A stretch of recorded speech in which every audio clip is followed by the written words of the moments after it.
Bonjour à tous et bienvenue à cette autre édition de la revue de la presse camerounaise.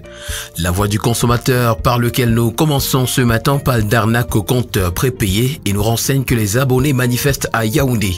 Les associations des consommateurs dénommées SOC et Focaco ont exprimé leur ras-le-bol ce jeudi 11 mai face aux abus multiformes que le distributeur de l'énergie électrique Eneo fait subir aux ménages détenteurs des compteurs prépayés.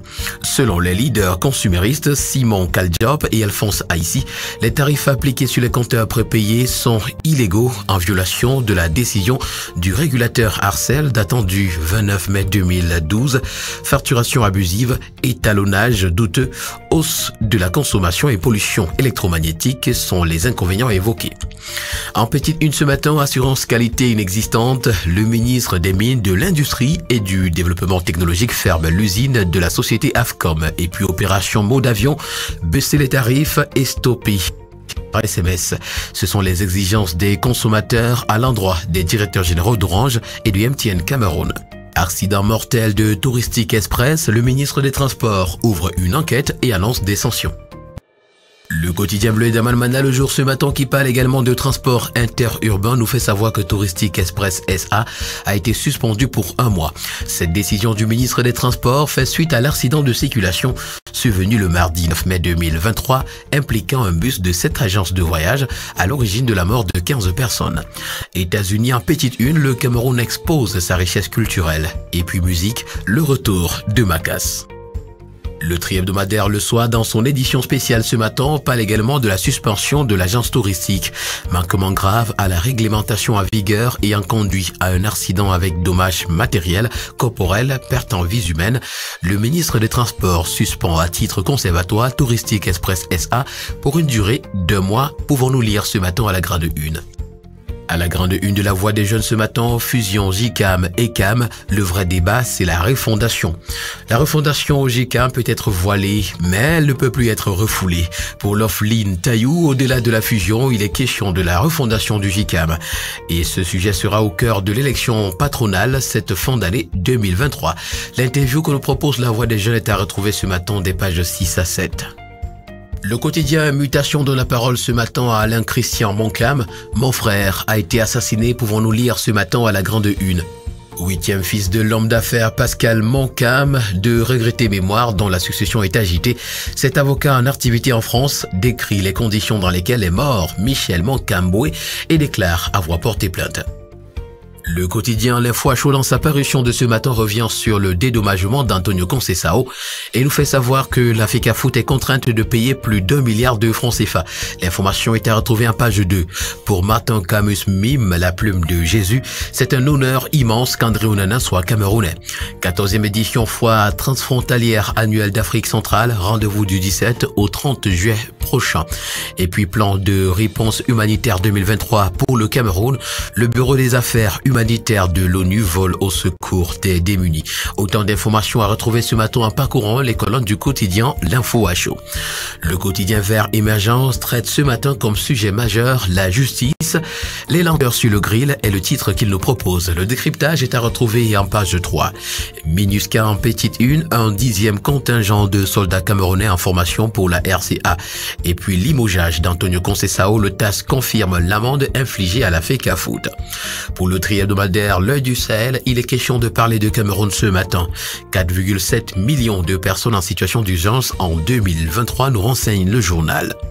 Université de Marois, le centre de développement du numérique est opérationnel.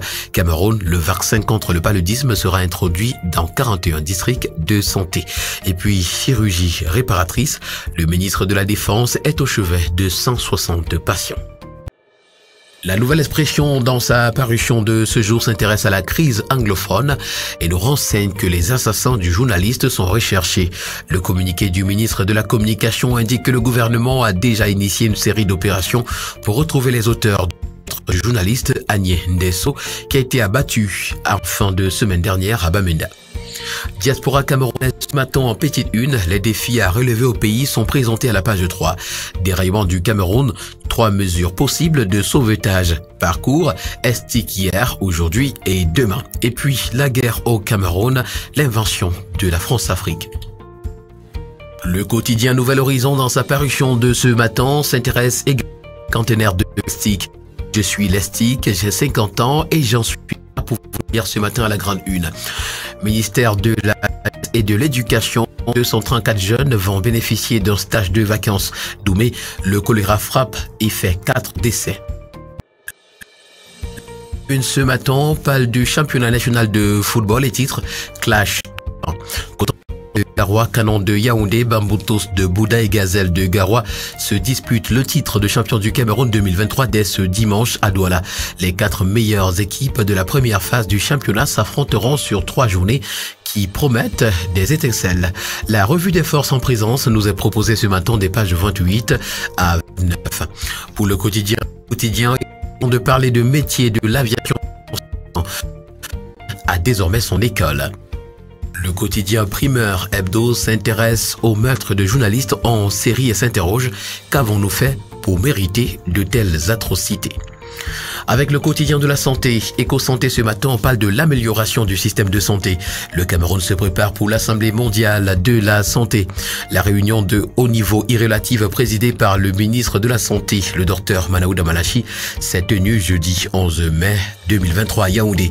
La dite réunion qui a réuni le ministre de la Santé publique, ses collaborateurs, l'Organisation mondiale de la santé ainsi que ses partenaires financiers et techniques consistait pour eux à se préparer pour ce grand événement prévu pour les prochains jours à Genève, en Suisse. Hypertension artérielle, 60% des Camerounais ignorent leur statut. À travers son programme Je connais ma tension, la Fondation Cœur et Vie encourage les populations à contrôler son alimentation et sa santé physique et morale. Terminons ce matin avec l'hebdomadaire Diapason qui parle de finances durables. Ça passe ou ça casse, martèle ce matin à la grande une. L'hebdomadaire, ce nouveau mode de financement vise l'amélioration de la gestion des risques environnementaux, sociaux et de gouvernance dans le secteur financier et d'accroître des flux de capitaux vers des activités présentant des avantages environnementaux et sociaux. Tenant compte de ses engagements et de son mandat d'assurer la stabilité monétaire, la BEAC sollicite 18 mois pour mettre en place une feuille de route de bonnes pratiques internationales pour la CIMAC. Liberté de la presse en haut de une ce matin, les pages sombres du Cameroun nous sont présentées.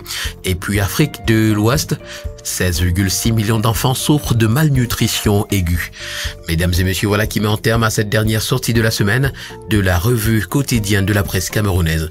Merci d'avoir été à l'écoute et rendez-vous semaine prochaine pour une nouvelle édition. D'ici là, portez-vous bien. Agréable journée à tous.